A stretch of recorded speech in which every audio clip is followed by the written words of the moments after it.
19. 19. En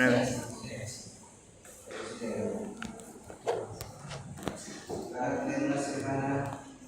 Claro, podemos acabar bien ahora porque la otra descansa, o si no la otra terminamos. Vamos a tratar de Acabar una vez. Acabar una vez. No viene, y viene solamente el cine. Ahora empezar en 10 minutos y después. 10 minutos. 10 minutos. Sí, porque después. Hola, paz.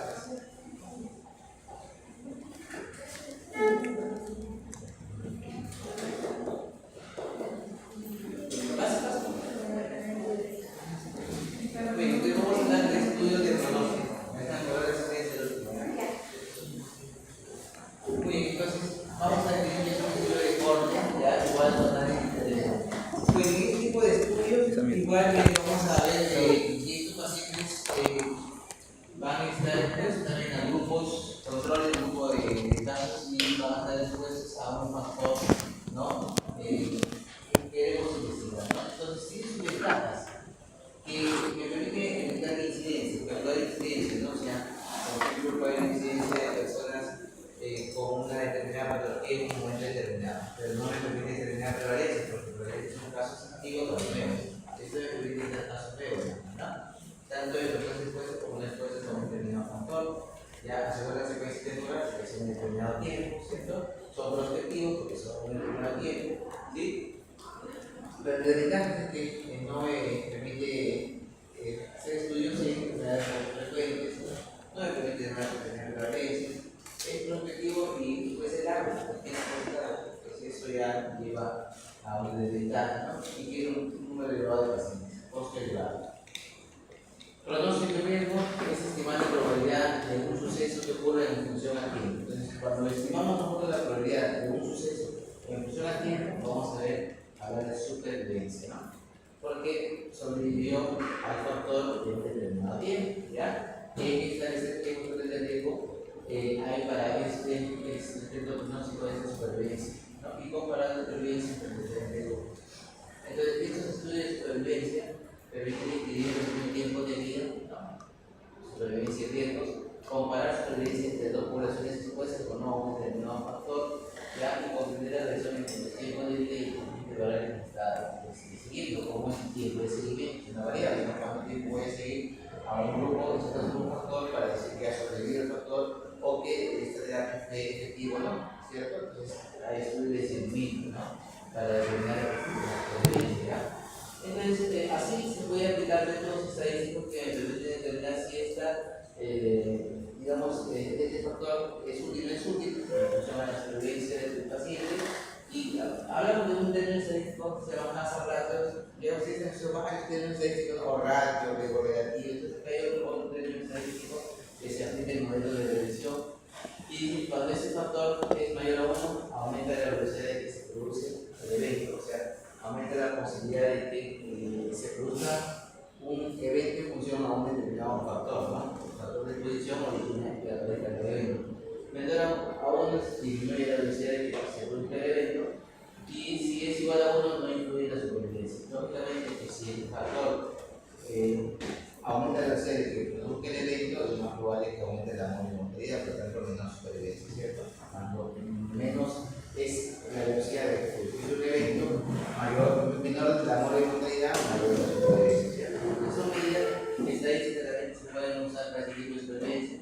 Y empleamos gráficos que permiten ver, ¿no?, cuántas personas han sobrevivido a lo largo del tiempo en función al estudio de los que elaboraron, y los datos como personas vivas, personas muertas, y así se van notando tablas, ¿no? Tablas de supervivencia o de mortalidad, ya en este tipo de estudios. Igual, bueno, todo estudio de supervivencia, pues, tiene que evaluar ciertas características como la respuesta, ¿no? A lo que yo estoy investigando, el factor que yo estoy investigando, ¿no? Por ejemplo, cuando se emplearon la vacuna del COVID, ¿a cuántos meses de aplicar la vacuna hay producción en tu cuerpo, ¿no? Si esta vacuna en el tiempo provoca inmunidad permanente, duradera o no. Entonces, esos son solo lo que nosotros hablamos como respuesta. ¿Y cuánto tiempo lo vamos a seguir, ¿no? Desde el inicio hasta que tengamos la respuesta final. O sea, estamos viendo el tiempo en 6 meses y los anticuerpos cayeron, ya no hay protección. Entonces, el seguimiento a largo plazo es nulo porque ya sabemos que a 100 meses ya no hay producción de anticuerpos, se está evaluando, por ejemplo, la eficacia de una determinada vacuna, ¿no? ¿Ya? Y también podemos evaluar otro tipo de terminología como video censurado, participante cuyo tiempo de seguimiento termina antes del evento o de completar la observación. O sea, si nosotros tenemos un estudio que evalúa el seguimiento de 5 años, pero antes de eso, el paciente sea retirado o ha fallecido, ¿qué cosa? Es un video censurado, ¿no? Ya está. Entonces, por lo tanto, vamos a hablar de datos censurados, y de seguimiento porque ya se pierde el paciente, salió, ¿ya? Entonces, también vamos a hablar de función de supervivencia, probabilidad de individuo sobreviva, ¿no? O sea, como fue el evento, desde que se inició el seguimiento hasta que se termina la investigación, ¿ya? Bueno, estas también son variables que no lo vamos a ver mucho en cuenta. Por ejemplo, ¿cómo podemos graficar supervivencias? En esta gráfica, por ejemplo, ¿qué me dice? Todo es casi algo lineal, ¿no? Entonces, esta gráfica es un buen pronóstico por estudios muy cortos, ¿no? Buen pronóstico porque la supervivencia casi es del 90% a lo largo del tiempo. Acá en esa curva de acá dice mal pronóstico inicial, claro, porque al inicio, en los primeros 3 meses, comenzaron a fallecer cerca del 50%. Y luego aumento crítico de la mortalidad, donde comienza a morirse en el tiempo, pero más lento que en la fase inicial. En esta curva, por ejemplo, no se inicial porque al inicio, en los primeros 3 o 5 meses, el 100% estaba vivo, pero luego empeora a medida que avanzan los meses. Claro.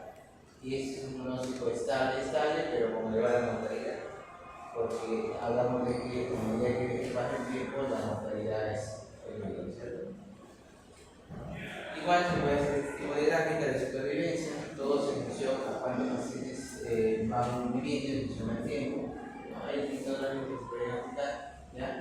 Esto es para ver cuántas personas, por ejemplo, sobrevivieron a un tratamiento A o un tratamiento B, se va graficando y vamos comparando, ¿cierto? ¿Quién sobrevive más o quién sobrevive menos en función de un tratamiento? Eso se basa en estudios que se hacen, ¿no? Estamos sacando solamente datos de algunos estudios que se hacen, ¿no? Para ver cómo se grafican los estudios de supervivencia.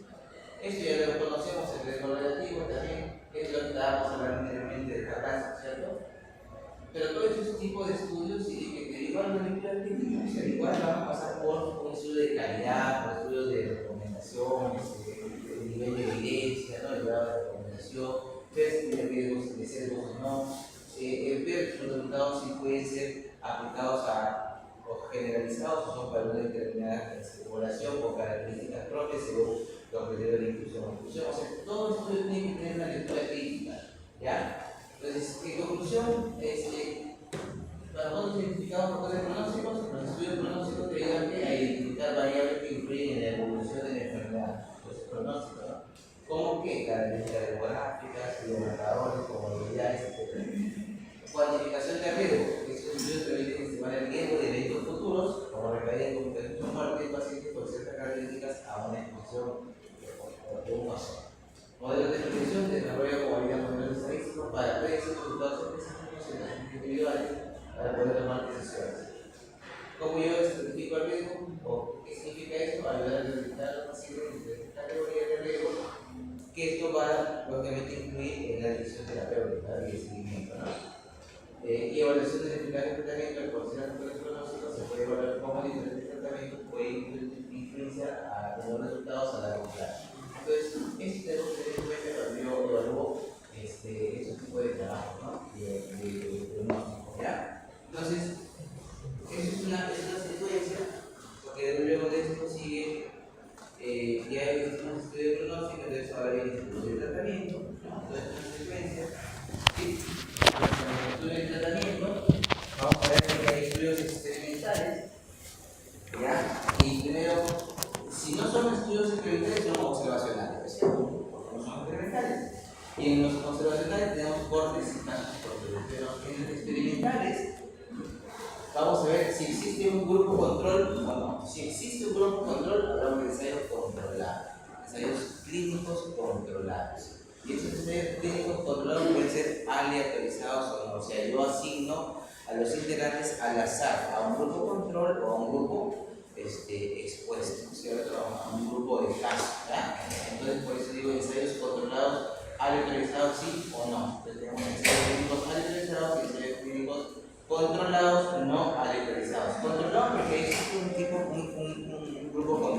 controlado, pero no aleatorizado porque se seleccionó directamente al paciente para que esté en el grupo que yo quiero, ¿no? Por eso no es aleatorizado, ¿ya?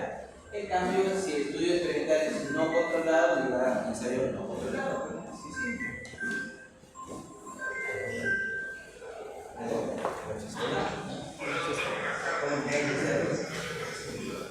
A medida de la siguiente, yo voy a presentarme en el siguiente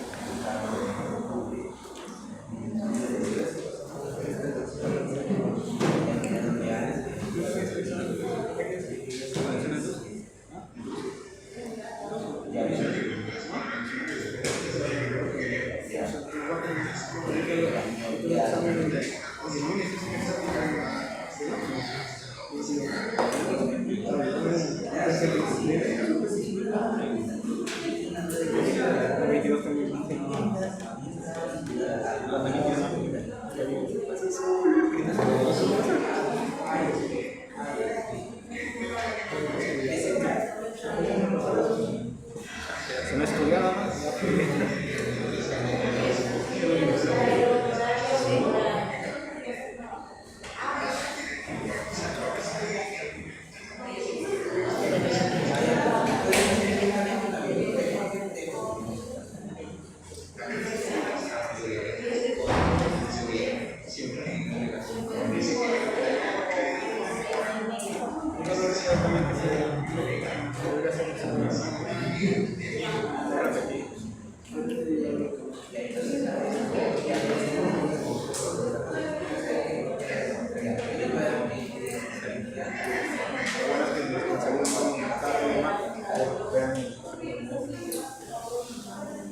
No creo que 17 por medio saca. 17.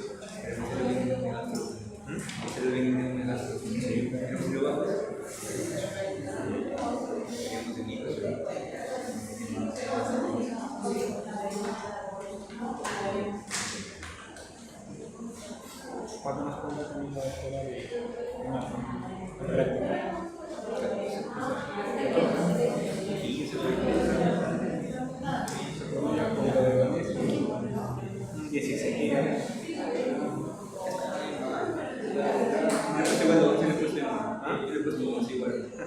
¿Cuándo sale?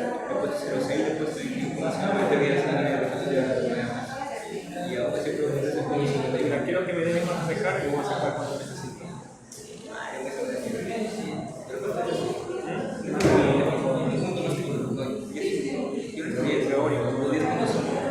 Teórico y en práctico, por eso último por tonto, mano, que Moreno, muy teórico, la de Moreno hace café. Era 2020. Creo que curva, te pasé pasada, que me coge y América, y no, tengo eso de análisis de últimos países. ¿Así? ¿Todo? Sí. Depende de cómo quieras la parte de paz,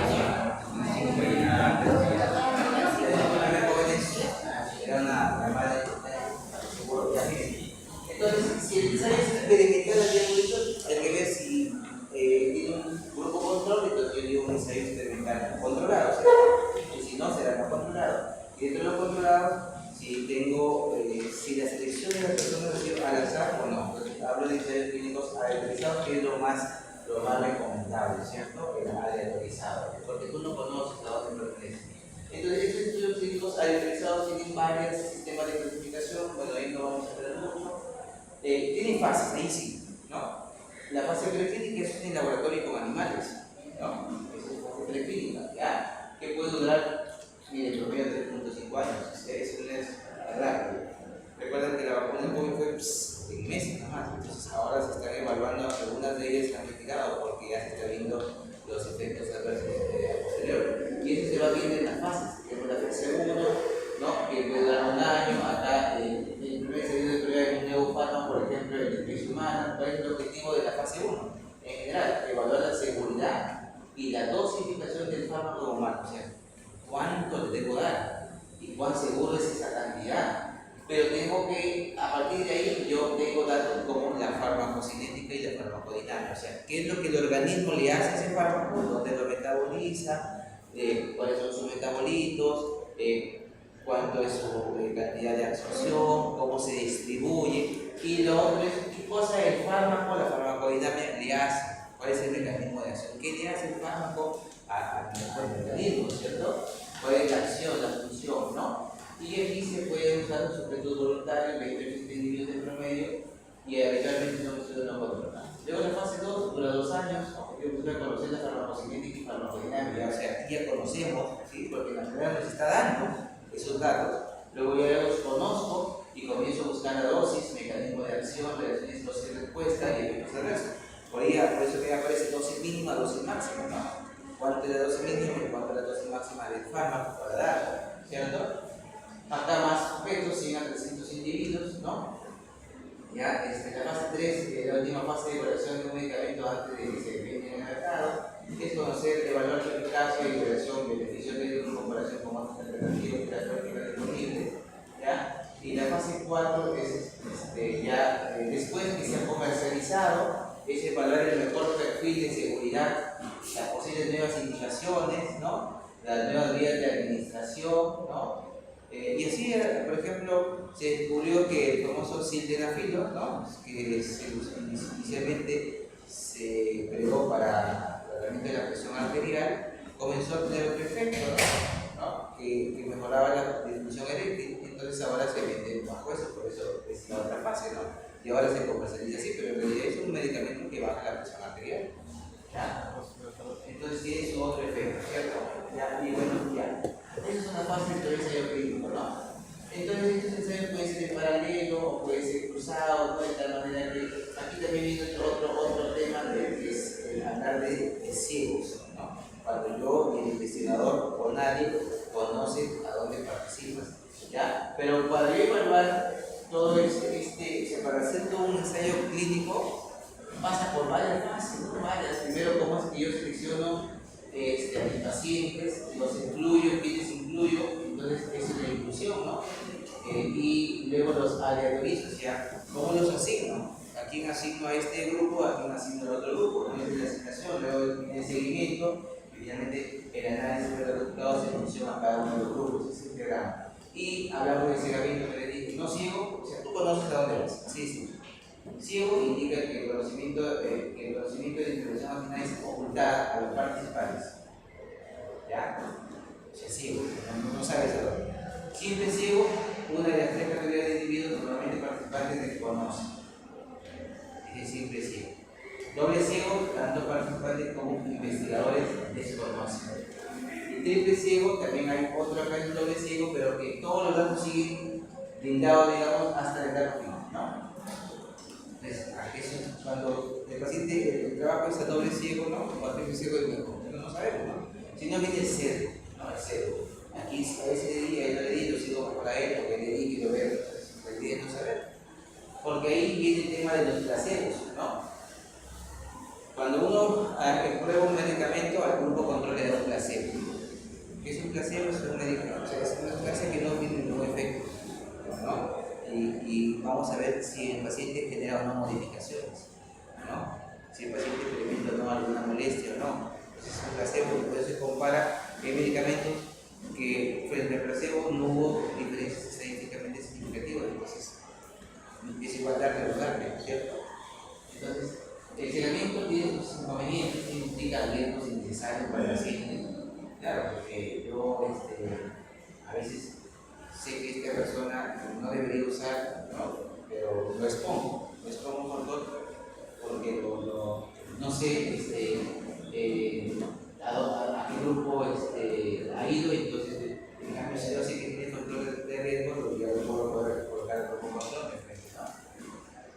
No es posible esconder el placebo con características similares a la droga, claro, o sea, si yo tengo una droga y un placebo, o sea, el placebo puede ser agua, ¿no? Y la droga es un medicamento, entonces no van a tener el placebo características similares a la droga, ¿no? Entonces yo no sé a quién, entonces ahí viene el tema de la diferencia de la persona, del paciente, a experimentar alguna molestia y está con el placebo, ¿no? ¿no? Entonces eso ya viene por la parte de evaluación de algunos trastornos propios del paciente, ¿no? Que claro, se cogen, claro, se experimenta, piensa que está en otro. Una vez, por ejemplo, tuve un paciente que tenía su cáncer y se había vuelto adicto al tramador, porque es lo único que le calmaba el dolor. Su hija incluso aprendió hasta a canalizar, todo, porque siempre venía y aprendió ella misma, solamente venía por la receta, ¿no? Hasta que ella me dijo un día, doctor, ¿sabe qué he hecho lo siguiente? Ella, mi papá se moría por el tramador que le pongan, le puse agua destilada y le calmó.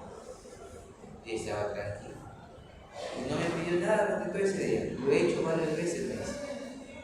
Entonces, la adicción, ¿no? Entonces, el paciente necesita esa ansiedad, o sea, estaba haciendo síndrome de abstinencia. Cuando un paciente experimenta eso también, quiere tener esa sustancia, ¿no? Y su psique le dice, sí le están inyectando, pero no le están inyectando, ¿cierto? Entonces, todo eso hay que evaluar, ¿no? Y así pasaba, hasta que sí llegó un momento en el que sí le dolía, porque después me dijo, doctor, no, ya le estoy echando mucha agua y le duele. Sí, entonces, pero eso después de un buen tiempo, ¿no? Y ya, ella misma me contaba. Bueno, entonces, ¿qué dice? Bueno, son estudios para ver lógicamente, el ensayo clínico también está inmerso a tener sesgo, ¿no? En el propio diseño, en la asignación de los pacientes, en la comparación de resultados y la observación que no necesariamente puede ser objetiva, ¿no? O sea, en el tema de seguimiento, entonces hablamos de la selección, de la detección, de inclusión o de detección.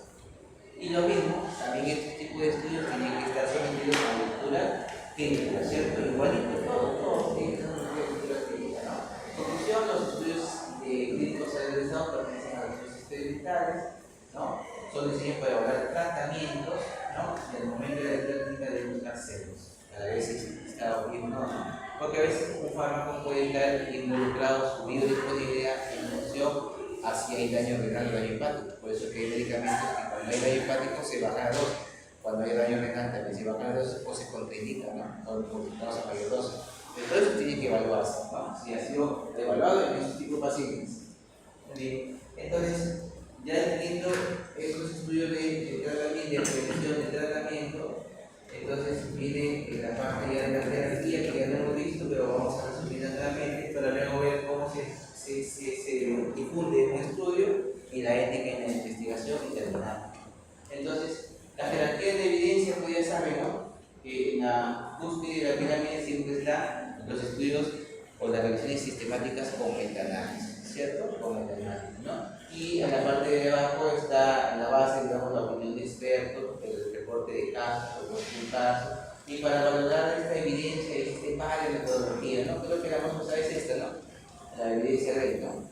Para evaluar el nivel de evidencia en función de la calidad de estudio es alta, moderada, baja, muy baja, y tenemos una serie de parámetros que hay que evaluar, ¿sí? Y aquí te dice, pues, estudio de calidad alta, los metaanálisis a partir de revisiones sistemáticas o ensayos experimentales aleatorizados, ensayos controlados aleatorizados, que es lo mismo, ¿cierto? ¿Ya?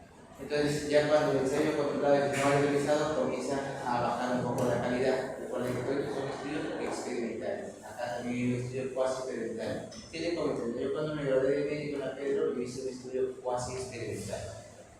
Es difícil hacer acá ese tipo de estudios, ¿no? Hay que tener toda una logística, ¿no? Cuasi experimental porque probamos que ahora ya se usa, ¿no? La eficacia del bromuro de ipatropio versus la nebulización con salbutamol en pacientes con espasmos bronquiales, en crisis asmática moderada severa, ¿no? Entonces nos dimos cuenta de que pacientes que tenían una crisis asmática moderada, el uso de bromuro de ipatropio junto con el beta 2 mejoraba se sacaba más rápido de la crisis, ¿no? Al paciente, en comparación a aquellos que solamente usaban el beta 2, ¿no? Ahora se sabe que el bromuro de ipatropio se usa, según la norma, el GINA, el GEMA, en pacientes con crisis asmática moderada hasta severa sobre todo, pero el uso solamente es 3 días, ¿no?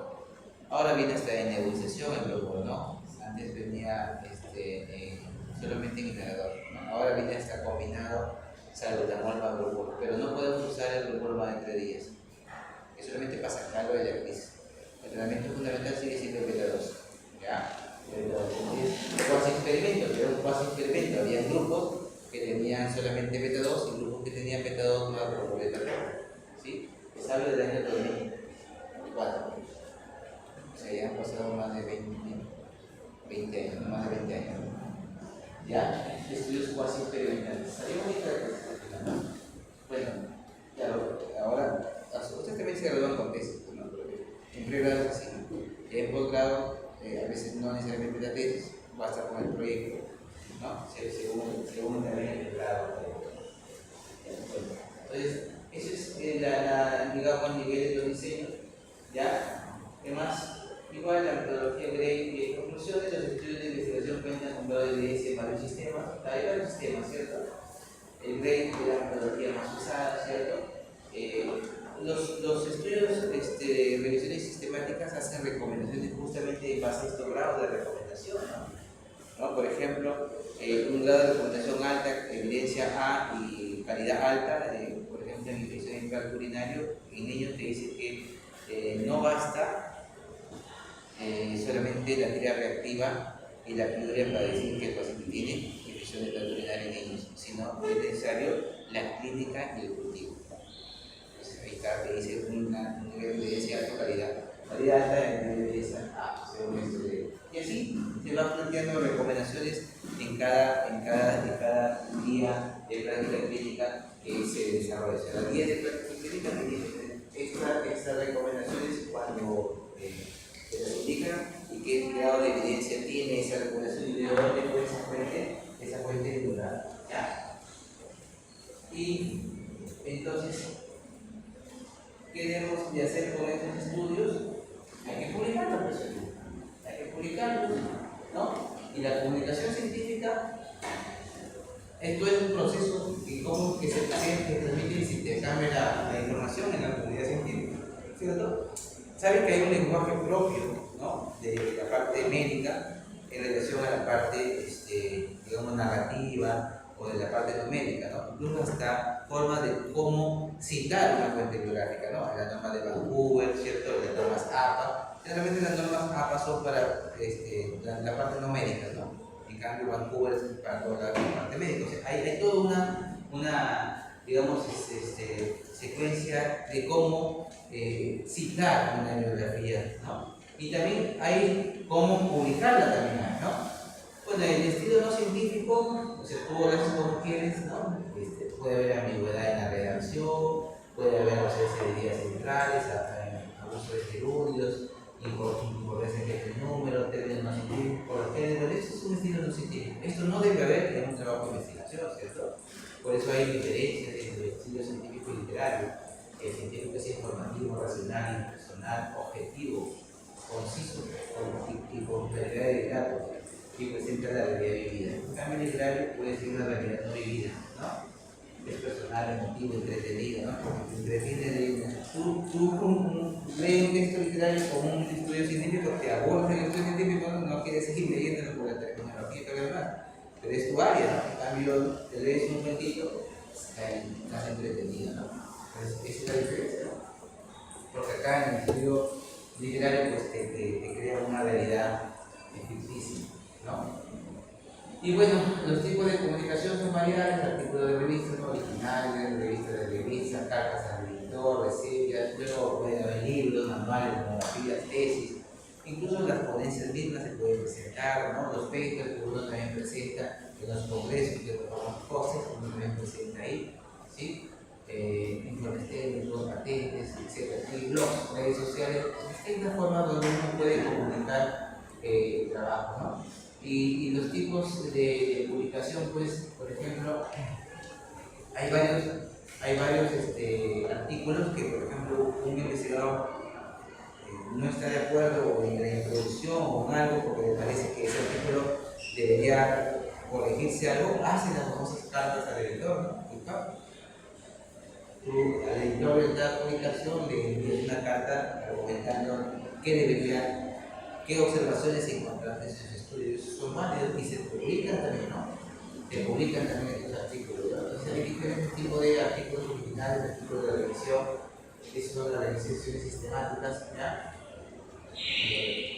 Bueno, pero cuando evaluamos un manuscrito, pues se hay un equipo multidisciplinario, ¿no? No es una sola persona que evalúa un artículo, ¿no? Hay varios. Y como es un equipo multidisciplinario, porque no solamente una sola especialidad puede estar involucrada, sino varias, ¿no? Hay varias especialidades y dependiendo también de dónde o de qué tema estamos abordando. Porque recuerden que la medicina es tan amplia, ¿no? Que hay sociedades científicas de endocrinología, de reumatología, y cada una tiene sus propias reglas, ¿no? Y también hace uso de otras, o sea, se interrelacionan porque recuerden que el ser humano es uno solo, ¿sí? Pero esas sociedades pues tienen sus propios comités de ética que se encargan de evaluar. Entonces pasan por una serie de revisiones, es una cuestión rápida. Cuando yo presento un artículo a una determinada editorial, puede pasar 1 hasta 2 años para que recién se publique, ¿no? Porque va a pasar por revisión, para que finalmente sea aceptada o rechazada, ¿no? Entonces no es un tema de que ya salió el corte. Y en esta situación, ¿no? En esta situación de envío, de revisión rápida, de revisión profunda, de decisión del editor, que implica nuevas revisiones, rechazos y para poder presentar, etc. Entonces todo esto tiene un proceso, mira, acá te dicen que puede durar, por ejemplo, la primera fase de un mes hasta 1 año, y ya cuando está la parte, fase final de ser publicada, puede durar de 1 a 6 meses. O se puede llevar hasta 1 año y medio, 2 años, es variable, ¿no? Estos son promedios, ¿no? ¿Ya? Para publicar. Y siempre el comité editorial, ustedes han visto en los propios libros, sale el comité editor, el lector, salen todos, ¿no? Y no es una sola persona. Hay médicos o investigadores de renombre, ¿no? De cada bibliografía, que es encargado de revisar, ¿no? Una determinada publicación, un determinado artículo, también hay un comité editor que se encarga de ver todo, un comité que se encarga solamente de la parte estadística, un comité que se encarga solo de la redacción para saber en qué tiempo lo está redactando, ¿sí? Entonces todo eso hay que tener, lógicamente asesores también, ¿ya? Porque recuerden que son artículos que también tienen una base. La revisión por pares también por personas que no participan en el libro editorial, que hay una opinión de un externo a nosotros para ver que nos da otra visión, ¿no? Y de manera que finalmente ya puede ser enviado, ¿no? Bueno, cada artículo que se publica tiene una medida de impacto, ahí no vamos a empezar, pero la medida de impacto comienza a estar el factor de impacto citas, son las citas medidas por ejemplo en un periodo de 2 años, ¿no? Y hay forma para ver el impacto de tus publicaciones, ¿no? Bueno, eso es más o menos algo que suele presentarse en los congresos de los papers, pero hay que tener cuidado con eso porque a veces ponemos mucha información que no está al alcance de la visión, porque hacemos tan chiquito que no podemos hacer muy buena nuestra presentación o lo que yo quiero, porque en los congresos no necesariamente todos los trabajos aceptados se exponen. La forma de exposición es por paper, ¿no? Realmente están ahí y se acercan, quieres tú alguna información adicional, los encargados te lo pueden explicar, ¿no? Entonces esos trabajos están entrando de manera individual, ¿no? Recuerden que eso puede ser la base para que al final comiencen a hacerse revisiones mucho más sofisticadas hasta llegar a revisiones sistemáticas, ¿no? Conclusión, el estudio de redacción científica es informativo, racional, preciso, objetivo, conciso, claro. Los tipos de comunicación científica pueden ser artículos, libros, tesis, revistas, congresos, entre otros, ¿no? Pueden ser los artículos originales, revisión editorial, conclusión de casos, cartas de editor, etc. Y la publicación es un proceso fundamental, obviamente, y es un proceso que tiene sistemático porque tiene un orden, un proceso en un determinado periodo de tiempo, ¿ya? Entonces, una vez que yo ya publiqué todo, lo que me toca saber es esto, y con esto acabamos el curso, que es la ética, ¿cierto? O sea, la ética. Y aquí hay varias pronunciaciones, ¿no? O sea, varios, códigos de ética que hay que practicar y que ustedes lo conocen porque los colocan en sus trabajos de investigación, en su proyecto de tesis, conocen una parte ética y hablan del principio de beneficencia, ¿no? Entonces, ¿qué vamos a ver acá?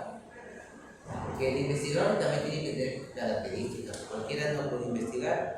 Los médicos por naturaleza somos investigadores, pero a todos no nos gusta la investigación, ¿cierto?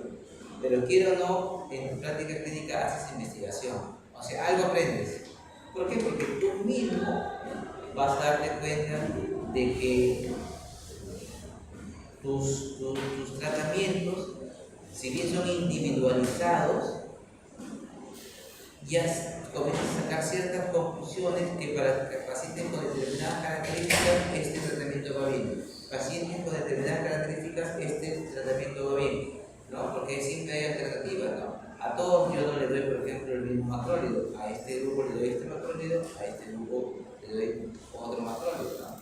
O no a todas los pacientes infecciosos necesitan, no todas son neumonías atípicas. Hay neumonías atípicas, hay neumonías atípicas de la comunidad, por lo tanto los tratamientos van a ser diferentes. Con ellos va con macrólidos, con ellos va con laboratorio, se va dando cuenta. ¿Por qué? Porque hace investigación. ¿Cómo hace investigación? Definiendo cuál es la semiología, cuáles son las características clínicas de estos pacientes, el grupo etario. Entonces yo digo, esta es una neumonía atípica. Entonces, macrólido. Esta es una neumonía que tiene neumonía atípica. Porque las típicas también son neumonías en comunidad, pero el género.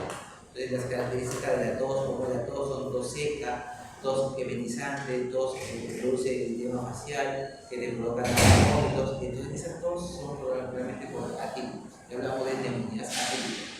Vamos viendo más por ¿sí? Entonces tú ya vas haciendo investigación, pero que tú te vas a dar cuenta que no mejora entre mi paciente. ¿Por qué? ¿Qué pasa? Porque yo por ejemplo cuando veo pacientes y veo que es un caso como que me pone a prueba, lo cito, ¿no? Lo cito a 48 horas para ver cómo va, ¿no? Y siempre digo, venga, no se preocupe, la saca así y listo. Entonces, para ver cómo va, entonces si está funcionando el tratamiento. Las bronquiolitis que yo manejo, niños de 3 meses para abajo que deberían hospitalizarse porque así dice la norma, no hospitalizo a todas.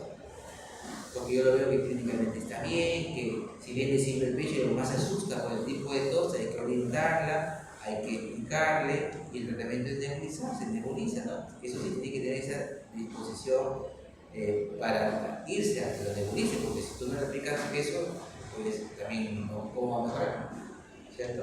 Entonces lo sigues, ¿no? Y de ellos, por ejemplo, este no está yendo bien, ¿no? Por ejemplo, yo tengo un paciente, doctor, no está yendo bien.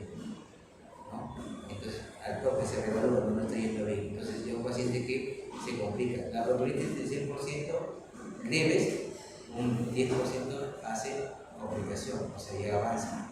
Entonces, el paciente necesita ambiente hospitalario. ¿Por qué? Porque ya se complicó probablemente la atelectasia, la microatelectasia que ocurre en los pacientes con bronquiolitis, por lo tanto, necesita apoyo oxigenatorio. Entonces, si ya necesita apoyo oxigenatorio, ya tiene que poner en el hospital. ¿Cierto? Entonces, así ustedes en algún momento van a tener su práctica clínica, van a esperar a un paciente, con este no fue bien, con este no fue bien, ¿no? ¿Por qué razón algo pasó en un doctor, pero tienes que evaluar, que sepa, ¿no? ¿Sí? Por ejemplo, algunos yo he usado beta 2, que no se debe usar en la bronquiolitis, pero ahora se sabe que hay ciertos fenotipos de bronquiolitis que son originados por virus, tipo rinovirus, no virus respiratorio, y que tienen más frecuencia de hacer broncoespasmos y hambre en un futuro, por lo tanto eso puede responder bien al beta 2. Entonces uso el guido beta 2. Entonces eso son características de investigador, o sea, no necesariamente plasmarse en hacer artículos, ¿no? Porque si bien sí me gusta en algún momento hacer, pero por tiempo no se hace, uno hace investigación en su práctica clínica diaria. Como médicos lo vamos a hacer todos, ¿no? Todos vamos a investigar nuestros propios casos, ¿no? Cómo me va bien, si me fue bien. Por ejemplo, un paciente con una lesión dermatológica, me pareció que fue esto, ¿no? A ver cómo va. Si no funciona, a buscar, tomar foto y buscar. Entonces, así nosotros vamos adquiriendo conocimiento, ¿no? O sea, si yo lo tengo por dermatología, pero no vi este caso y me vi un caso, ¿qué hago? Y llame a un médico. Entonces, no, vamos a plantear, ¿no? Evaluar, tomar fotos y irse a buscar, ¿no? Y así, esa es la investigación, entonces quiere todas las características que tiene que tener el investigador, ¿no? Voluntad de investigar, eso es muy importante, las ganas de hacer la investigación, ¿no? Entonces, finalmente, nosotros todos los médicos vamos a ser de manera directa o indirecta investigadores, ¿no? Eso es de hecho, ¿no? Todos vamos a llegar a eso. Algunos se van a dedicar exclusivamente a esa área, ¿no? Y bueno, y van a terminar siendo publicadores, ¿no? Yo recuerdo mucho a mis amigos de la Pedro, hicimos un grupo en la Pedro, ¿no? De 4 o 5 personas haciendo estos trabajos, ¿cierto? Investigación, ¿no? Bueno, por muchas razones yo ya no seguí con ellos, digamos, haciendo este tipo de trabajos, ¿no? Porque ya me retiré de acá, mis amigos se dedicaron a hacer esta parte y ahora son grandes investigadores. Ellos hicieron la parte estadística de toda mi promoción de las tesis, ¿no? Yo participé en algunas, ¿no? Y dos del grupo que éramos 4 o 5, 2 se han quedado totalmente investigadores, ¿no? Uno de ellos ha sido recién viceministro de la gestión anterior y ahora es investigador de esa. Él trabajó en salud, ¿verdad? Ha vuelto al área de investigación de salud. Hay un montón de publicaciones de repente. He escuchado ustedes al doctor Cristian Díaz Vélez. Él es mi promoción de la PEDA, ¿no? Y mi otro amigo Moisés por ahí trabaja juntos. Donde uno se va, se lo lleva al otro, porque ambos conocen esto un montón, ¿no? Tienen un montón de publicaciones, ¿no? Y nacieron en la PEDA. Ellos ganaron un trabajo estudiantil premiado por la ley de la PEDA. No se premia, ¿no? Entonces les gusta hacerlo, ¿no? Ellos aprendieron. De ese grupo, como 3 ya no seguimos, digamos, a fondo. Ellos se dedicaron a la epidemiología. Yo ya no me dediqué, no quería ser epidemiólogo, no quería ser clínico, por eso ya nos condenamos. En cambio, sí les gustó la epidemiología. A pesar que yo tengo también cursos de epidemiología, no me dedico a eso. Ellos sí se dedican, son epidemiólogos, se dedican a eso, ¿no? Y muy bien por ellos, ¿no? Muy bien por ellos. Yo cuando, por ejemplo, hago trabajos de investigación a otras personas, a ellos les consulto, ¿no? La parte estadística, y ellos lo resuelven. Siempre mantenemos esa relación, ¿no? Ellos saben, yo digo, estoy haciendo un trabajo a tal persona, ya listo, la parte estadística me la hace, ¿no? Ustedes saben que ahora en este mundo de la universidad, por falta de tiempo no quiero hacer mi tesis, la mandan a hacer, ¿cierto? Y hay personas que lo hacen, ¿cierto? Sucede, ¿no? Pero siempre van a necesitar un estadista, ¿cierto? Ellos conocen muy bien esa parte estadística, algo que casi yo no manejé mucho. Yo manejé todo lo que es redacción, todo lo que es la parte, digamos, de presentación, todo, de armar resúmenes, resultados, tablas, pero no la parte estadística en sí. Ellos lo manejan muy bien, ¿no? Muy bien. Por eso yo siempre cuando tengo trabajo lo llamo, ¿no? Y hasta ahora me recuerdo porque somos amigos de la promoción, ¿no? Los dos han llegado a ser viceministros de salud, ¿no? Entonces, contento de la promoción con ellos, y ellos nos hicieron casi todos las tesis para graduarnos de ley. Desde el cuarto, quinto, sexto, pertenecíamos a la sociedad científica de estudiantes de medicina de la universidad. Pero después cada uno tomó su camino. Ellos siguieron su camino de epidemiología, yo seguí mi camino de la clínica, y ellos son grandes investigadores. Y se dedican a eso, tienen trabajos dedicados en casi todas las plataformas, ¿no? Y bueno, cuando uno quiere investigar, hay ciertos lineamientos que cumplir, ¿no? Y desde hace años hasta actualmente hay una serie de publicaciones, de directrices que hay que aplicar, ¿no? Que hay que aplicar desde el código de Nuremberg, que te dice todo lo que tienes que saber, la declaración de Helsinki, ¿no? Todo lo que tienes que hacer, hasta el informe de Bellman, que te indica qué debe de practicar. Siempre todos tienen que tener el consentimiento informado. Todos hablan de consentimiento informado, ¿no? Si no hay este consentimiento informado, no puedes hacer un trabajo, ¿no? Y finalmente, creo que todos hacen uso del informe de Bellman, ¿no? Donde hablan de los principios básicos de la autonomía, de la eficiencia, no la eficiencia y justicia, ¿no? Que son los que rigen básicamente estas conductas éticas en los trabajos de investigación, ¿cierto? Entonces aquí esto siempre lo toman de base cada uno cuando hace su proyecto de investigación. Y bueno, la ética en la medicina basada en evidencias es muy importante, ¿no? Muy importante porque recuerden que todo lo que aparece actualmente es basado en la evidencia científica, ¿no? Por ejemplo, hace creo que ya un día, salió la publicación NICE del 2025 para manejo de neumonías en adultos y también hace un pequeño capítulo de niños. Y ahora te dice bien claro NICE, ¿no? En adultos el tratamiento de elección es amoxicilina. Y si tú piensas que hay un acrónimo atípico, le agregas amoxicilina, la nitroglicina, dice la nueva guía, ¿no?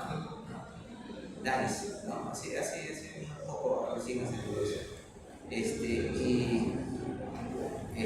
Habla de un nuevo parámetro, ¿no? O sea, cómo clasificar. Y el tratamiento en casos leves es 3 días. Para niños de 3 meses a más. Y también en neumonías leves 3 días, ¿no? De tratamiento. Ya no el tratamiento largo de 7 días, de 10 días, 3 días. Y te da parámetros de los adultos de qué evaluar y qué puntaje dar para decir si es leve o grave severo, ¿no? Y eso es basado en la evidencia. Y usa, si el estado general del paciente, o sea, si está confuso, si está orientado o no, o sea, si está orientado o no. El otro es en los adultos, o en el ambiente hospitalario, es ver la urea, cómo está la función renal. En el primer nivel de atención no te pide eso, porque no todo el primer nivel de atención tiene laboratorio. Pero sí tú puedes evaluar la conciencia, ¿no? Si está confuso. El otro parámetro es la edad, mayor de 75 años, más viejo, ¿no? La otra es la frecuencia respiratoria, más de 30 frecuencia respiratoria positiva, ¿no? Entonces, tú esos parámetros los puedes evaluar en el primer nivel, ¿sí? Frecuencia respiratoria, si está confundido o no, cómo está la presión arterial. Si está hipotenso, menos de 90 en la sistólica, es otro parámetro. Con eso, tú das puntuación y clasificas leve, por ahí se ve la lista. Y viene el manejo por día de tratamiento. En caso leve, solamente 3 días de tratamiento. Así de hora nada. ¿Ya? Entonces, todo eso es medicina basada en evidencia, ¿cierto? ¿Ya? Y lógicamente ahí tiene que ver mucho también la parte ética. Y siempre va a haber un comité de ética, pues siempre, ¿no? En la universidad tiene su propio comité de ética, ¿no? En los trabajos que ustedes presentan, tienen un comité de ética, ¿ya? Antes de empezar la residencia, yo formaba parte del comité de ética. Yo evaluaba los trabajos de varias escuelas, incluida medicina, para tesis, y dábamos nuestra opinión. Todos 5 colegas, éramos 5 integrantes. Entonces nos dedicamos solamente a eso.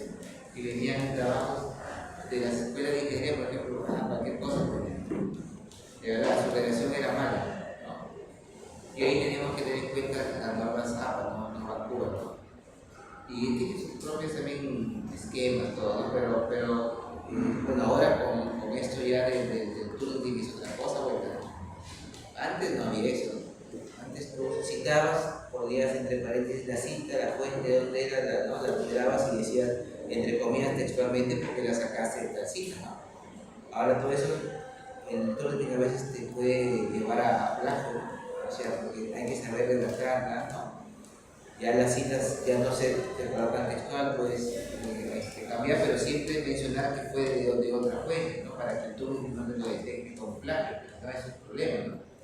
O sea, ahora pues todo eso de ahí tiene también sus fallas, ¿no? Tiene sus fallas también, ¿no? Incluso hasta hay personas que lo vulneran también, ¿no? Porque hay trucos para vulnerar. La tecnología es tan importante y tan beneficiosa como también perjudicial, ¿no? Ustedes ven ahora que hasta con la inteligencia artificial hacen de todo, hasta videos que parecen reales. ¿Se han visto ahí en la red videos de estudiados por inteligencia artificial? ¿Cierto? Parecen hasta reales, a cualquiera le puedes engañar. Así, ahora todo eso es, antes no había, antes no existía. Entonces puede ser beneficioso como también puede ser perjudicial. Y ya hemos dicho los placebos en las ensayos clínicos realizados, que no existe un placebo que se vaya a igualar al fármaco, pero es un placebo, ¿cierto? Pero acá te indica pues cuándo usar el placebo, la declaración te indica qué tipo de placebo, todo depende de la utilidad, o sea, todo está ya protocolizado, ¿no? En estas digamos, en esos comités internacionales, ¿no? Que ahí te indica cuándo yo usar el placebo, cuándo no, en qué circunstancias, ¿no? Entonces, y nosotros tenemos que elegirnos a lo que dicen los comités. La universidad tiene su propio modelo de organización para recoger información, un trabajo científico presentado de acá, consentimiento informado, porque todas las declaraciones tienen que tener consentimiento informado, ¿no? Es como que le dejo el debate a ver. Hoy día justo hablábamos con los chicos de pediatría. Hay contraindicaciones absolutas para hacer una PL, una punción lumbar. Y la pregunta es, ¿el consentimiento informado, la firma del consentimiento informado, es una contraindicación absoluta o relativa? ¿Qué opinan? Porque nosotros en la discusión dijimos, cuando hacemos una PL tenemos que tener el consentimiento informado. Claramente dice. Siempre es el consentimiento informado, porque tienes que informar los riesgos y beneficios. Y si no te lo firmo, o por ejemplo vas a hacer una intubación, lo que amerita la intubación, le vas a salvar la vida al paciente, también tiene que firmarte el consentimiento informado de intubación. A un neonato que le vas a hacer cateterismo arterial umbilical o venoso, o sea, cateterismo umbilical, tienes que firmarte la mamá el consentimiento informado, ¿no? Y generalmente te lo firma antes de que entre a la sala, porque ya sabemos que su niño va a entrar a la sala con prematuro, sabemos que tiene 28 semanas y obviamente va a entrar a cateterismo, probablemente a UCI.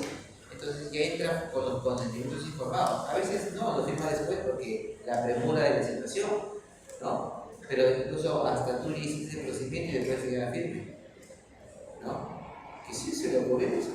¿Qué pasa en el hospital? No, sobre todo en los neonatos, una emergencia de necesidad rápida y la mamá no estaba, el papá no estaba, la mamá estaba delicada, con clase, no puede firmar, no había papá nada, ni familiares, y el niño nació mal y tú tienes que meter un tubo y colocar el catéter. Y después es de firmar el consentimiento. Entonces, el consentimiento informado será una contraindicación absoluta en un determinado procedimiento o una contraindicación relativa. ¿Qué piensan ustedes? ¿Qué piensan? Ante una punción lumbar.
¿Sí? Pero hay tutores pues, que por la idiosincrasia, que porque o sea, su cultura, por muchos factores, y se cierran.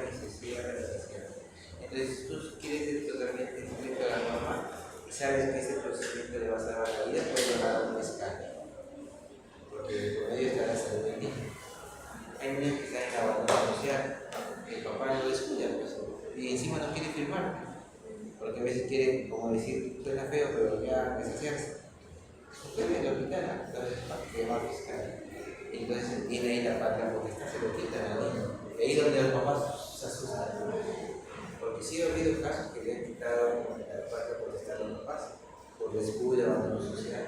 Y acá nace el hospital que hace la llamada a fiscalía. Porque es obviamente un procedimiento que le va a salvar la vida y que el niño tiene derecho a la vida, ¿no? Y el personal de salud, el pediatra de todo, tiene esa responsabilidad, ¿no? Porque el papá no firma ya, no firma que se muera. No es así. Por eso, a los neonatos, cuando nacen y hacemos todo, después se regulariza. ¿no? Y la mamá se identifica y dice, pues sí que está bien, pues, ¿no? Imagínate si no lo hacía, ¿no? Y mi hijo desde, así tenga 24, 26 semanas, que la probabilidad es bajísima.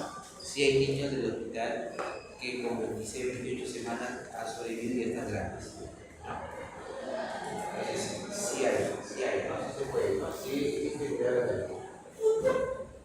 Muy bien, entonces, las conductas responsables de investigación, y bueno, pues, el plagio, ¿no? La falsificación, ¿no? Prácticas profesionales por ciento de intereses, es cuestionable, ¿no?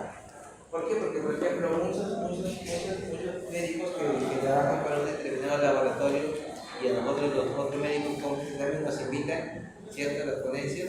¿Quién expone pertenece a ese laboratorio? Y lo que hace es vender el producto que está presentando, a pesar de que ellos puedan no tener conflictos de interés, ¿no? Como que algunas ponencias dicen conflicto de interés y otras no, por lo tanto, están poniendo todo a disposición por cada laboratorio, ¿no? Como que otro fue un invitado externo y que te desarrolla el tema, ¿no? Y entonces no tiene nada que ver con el producto, pero dada los resultados que se han investigado, te los presenta, ¿no?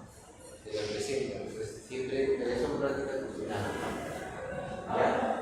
Bueno, ya bueno, con las definiciones de cuando hablamos de falsificación, de plagio, etc. Bueno, muy importante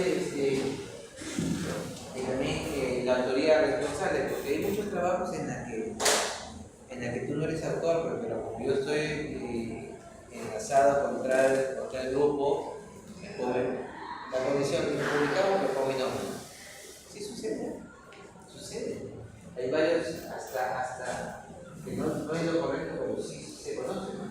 Investigadores que ya conocen y están metidos en el grupo y quieren que su publicación salga, yo le doy algunos cambios, ¿no? Pero tú hiciste todo, pero yo doy algunas modificaciones, digamos, de la lectura, esas cosas, y me incluyen tanto, ¿no? Pero si le nombres, ¿no? Porque quieres tener publicaciones. Sí existe,